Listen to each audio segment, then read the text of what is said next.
On entend souvent que la Chine est en train de dominer l'économie mondiale. D'autres affirment que l'Europe reste une puissance économique majeure. Mais lorsqu'on regarde les chiffres de près, une réalité apparaît. Ni l'Europe ni la Chine ne dominent réellement l'économie mondiale. Car le système économique global reste encore structuré autour d'un troisième acteur, les États-Unis. Cependant, un autre phénomène est en train de se produire. La Chine avance rapidement dans plusieurs domaines stratégiques, industrie, technologies émergentes, minéraux critiques. Et cette progression commence à réduire l'écart avec la puissance américaine. Alors la vraie question devient, Europe versus Chine, qui est réellement le plus puissant économiquement? Et surtout, la Chine peut-elle un jour remettre en cause la domination américaine? Le piège du débat Europe versus Chine. Comparer l'Europe et la Chine peut sembler logique. La Chine est la deuxième économie mondiale. L'Union européenne est également l'un des plus grands blocs économiques de la planète. Mais il y a un problème dans cette comparaison. La Chine est un État unifié. L'Europe est une union de 27 États différents. La Chine peut lancer rapidement des politiques industrielles coordonnées. L'Europe doit souvent négocier pendant des mois pour adopter une politique commune. Ce détail institutionnel change énormément la capacité d'action économique. Et dans un monde où la compétition technologique et industrielle s'accélère, la vitesse de décision devient un facteur stratégique. Critère numéro 1, la taille des économies. Commençons par la taille des économies. Selon les données du FMI, États-Unis, environ 27 000 milliards de dollars de PIB. Chine, environ 17 700 milliards. Union européenne, environ 16 500 milliards. À première vue, la Chine et l'Europe semblent proches. Mais la dynamique est très différente. La croissance annuelle moyenne, Chine, environ 4 à 5%. États-Unis, environ 2 à 3%. Union européenne, souvent 1 à 2%. La Chine continue donc de rattraper progressivement les économies occidentales. Cependant, le PIB total ne raconte pas toute l'histoire. Critère numéro 2, la richesse par habitant. Si l'on regarde le PIB par habitant, la situation change radicalement. États-Unis, environ 80 000 dollars par habitant. Union européenne, environ 38 000 dollars. Chine, environ 13 000 dollars.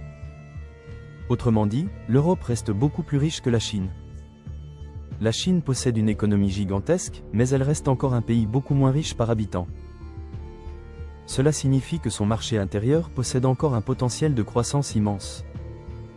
Critère numéro 3, la démographie. La démographie influence directement la puissance économique. Population approximative, Chine, 1,4 milliard. Union européenne, 450 millions. États-Unis, 335 millions. La Chine possède donc un avantage démographique majeur. Mais ce n'est pas si simple. Le pays fait face à un vieillissement rapide de sa population. Sa population active pourrait diminuer fortement dans les prochaines décennies. L'Europe fait face aux mêmes défis.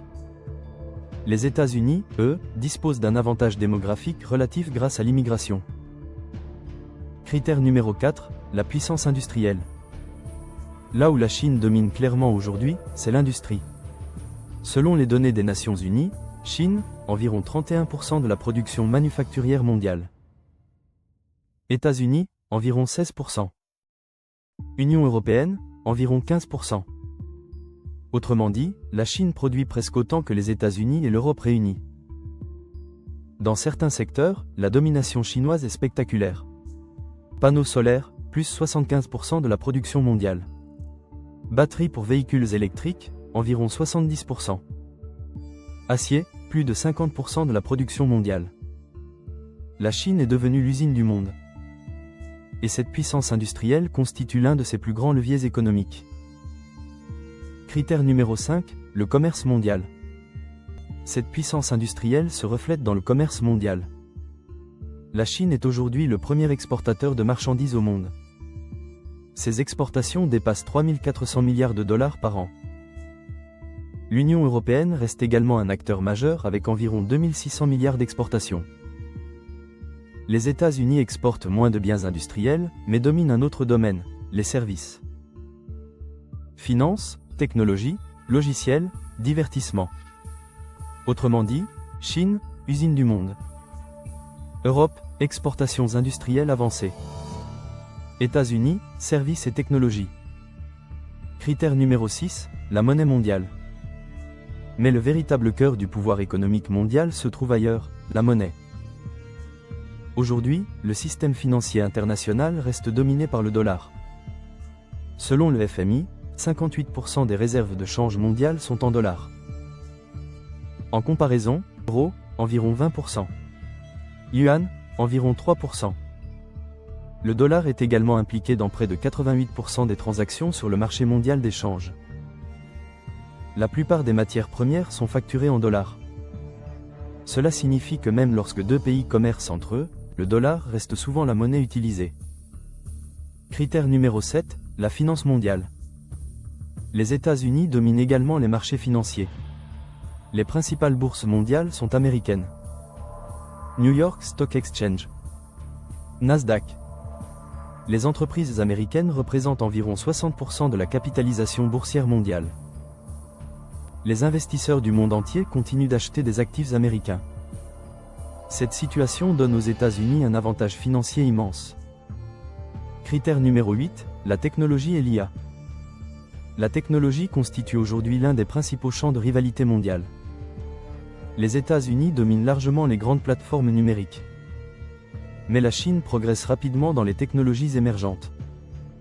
Par exemple, dans l'intelligence artificielle. Selon plusieurs études internationales, la Chine représente près de 40 à 50% des dépôts mondiaux de brevets en intelligence artificielle. Les États-Unis représentent environ 20 à 25%. Cela montre une stratégie claire. La Chine cherche à dominer les technologies de demain par la propriété intellectuelle. Même si les États-Unis restent très puissants dans les logiciels, les semi-conducteurs et le cloud, la compétition technologique devient de plus en plus intense. Critère numéro 9, les terres rares, le levier stratégique chinois. Mais il existe un autre levier stratégique souvent sous-estimé, les terres rares et les minéraux critiques.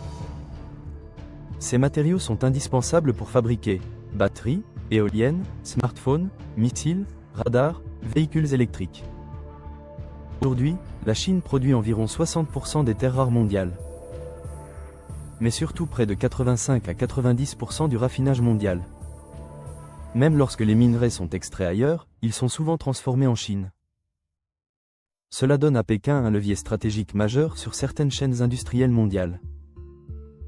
Dans un monde de transition énergétique et de technologies avancées, ce levier devient de plus en plus important. Critère numéro 10, l'énergie. La Chine est aujourd'hui le plus grand consommateur d'énergie au monde.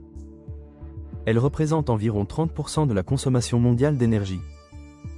L'Europe dépend fortement des importations énergétiques. Les États-Unis, en revanche, sont devenus l'un des plus grands producteurs mondiaux grâce au pétrole et au gaz de schiste. Cette indépendance énergétique renforce leur position stratégique. Critère numéro 11, la puissance militaire. Enfin, la puissance économique est souvent liée à la puissance militaire. Les dépenses militaires annuelles, États-Unis, environ 850 milliards de dollars. Chine, environ 290 milliards. Union européenne, environ 250 milliards. Les États-Unis conservent donc un avantage militaire considérable. Et cette puissance soutient leur influence dans l'ordre économique mondial. Conclusion, le triangle de puissance mondiale. Lorsque l'on examine les chiffres, une structure apparaît clairement. La Chine domine l'industrie mondiale et progresse rapidement dans certaines technologies. L'Europe reste une grande puissance économique mais fragmentée. Les États-Unis dominent encore les piliers essentiels du système global, la monnaie, la finance, les plateformes technologiques. L'économie mondiale ne fonctionne donc pas comme un duel entre l'Europe et la Chine. Elle fonctionne plutôt comme un triangle de puissance dans lequel les États-Unis occupent encore la position centrale. Et la vraie question pour les prochaines décennies sera, la Chine pourra-t-elle continuer à réduire l'écart ? Et si ce jour arrive, l'équilibre économique mondial pourrait profondément changer.